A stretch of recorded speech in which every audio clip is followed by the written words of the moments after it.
rasend schnell, wir verfolgen das von der Hohe und der Bühne und werden das noch ein paar Mal kommentieren, oder die Schlange jetzt langsam schließt noch. Und die schlimmste Schallenwölfe, die stehen ja jetzt auf der Bühne, für uns brauchen wir keine Angst mehr zu haben. Also wenn ich nicht mehr stehe dort in der Schlange, da wäre ich auch ruhig. Ne? Aber ihr wisst jetzt, da ist der Hobbit, da kann er mit Ruhe anstehen, noch nichts passiert, noch nichts verrutscht. So vermeiden schlaue Leid die totale Nüchternheit. Hey.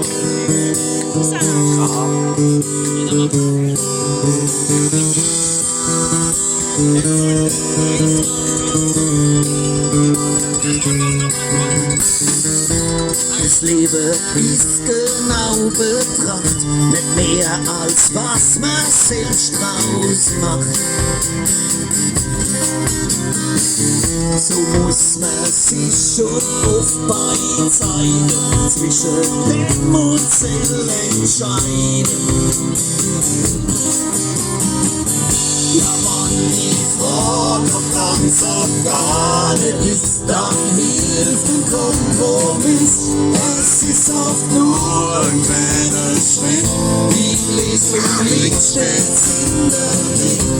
Es ist ein sinnvoll, ob wir voll sind, weil wir alle als nicht wollen. Sachen werden sich völlig nüchtern, Realitäten einzutrichtern, so vermeiden schlaue Leid die totale Nüchternheit.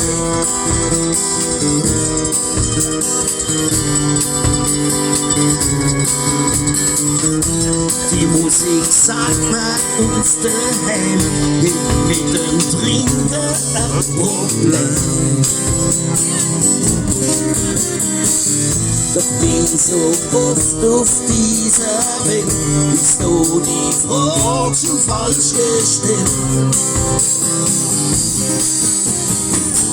Wir trinken gern und oft viel neu und machen Musik als dabei, was nur noch dann als funktioniert, wenn man nicht zu viel konsumiert.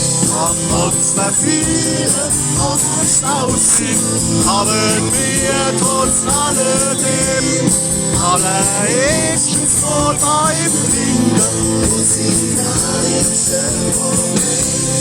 So vermeiden wir bei Zeit die totale Nüchternheit. So vermeiden schlaue Leute die totale Nüchternheit. Die totale Nüchternheit. Die totale Nüchternheit. Die totale Nüchternheit.